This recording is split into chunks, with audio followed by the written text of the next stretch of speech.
The floor trembled beneath her heels just as she reached for the wine. She froze.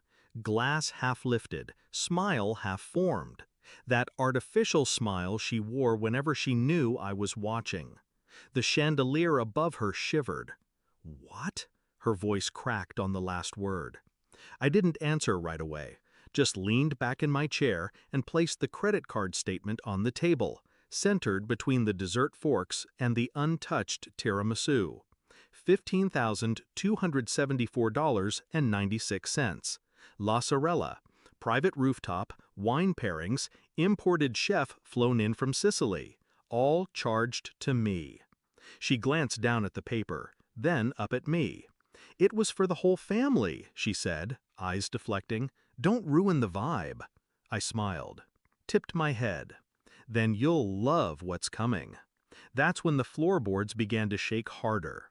It started with little things, the missing receipts, the blurred lines between us and her family, a spa trip here, a boutique there. But I noticed patterns. She didn't ask, she assumed. Her mother's face when the caviar was served, smug, like a queen with her court. I sat there during the dinner, silent, forgotten, just another financier at the table. Her friends passed around my generosity like wine. When I brought up the charge the next morning, she laughed, said it was a gift, as if I had ever agreed to it. That's when the static started building inside me. Not rage, something colder. Not pain, calculation. I didn't confront her again. That's what she wanted, a reaction she could frame as overdramatic. Instead, I listened, watched her phone light up at 1:13 a.m., read her expressions when she thought I wasn't paying attention. I mirrored her phone, quietly. Installed a clone app on my backup device. It showed me everything.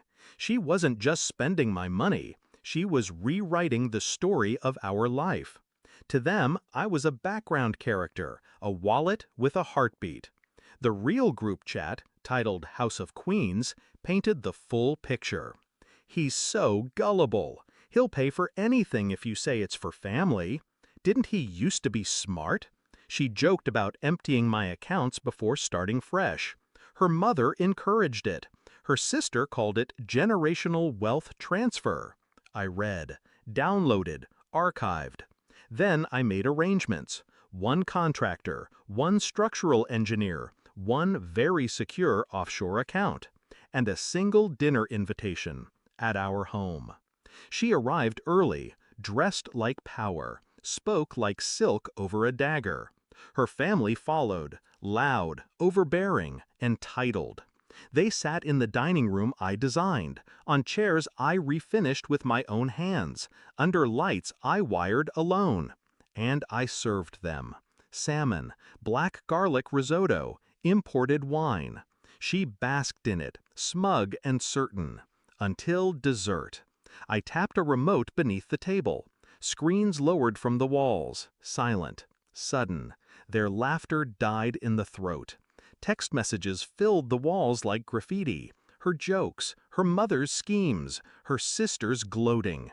Time-stamped and authenticated.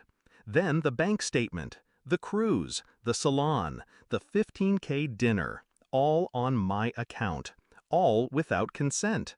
They stared. "You're insane," she whispered. "No," I said, "just done." I stood, opened the French doors. The contractor and the engineer waited on the lawn, nodding. I turned to her, calm and deliberate. "You built this house on lies. I just gave it the right foundation." And then the final moment. The floorboards trembled again. Controlled charges, non-lethal, just enough to crack the subflooring beneath the dining room. No one was hurt. But the table tilted, the wine spilled, the plates shattered like illusions. Her guests screamed, chairs skidded, laughter turned to chaos. She looked at me as if I had lost my mind, but I hadn't. I had found it. I left before the dust settled, didn't look back. The house was insured, what remained of it. The accounts were emptied, strategically. She'll rebuild, perhaps, but never in my name, Never on my dime. And when she tells the story, she'll paint me as unstable, a villain. But deep down, when it's quiet, when her friends stop calling, she'll remember the look in my eyes when I said, "Then you'll love what's coming." And know that it wasn't a threat. It was a promise kept. You can only steal from someone who doesn't know what they're worth.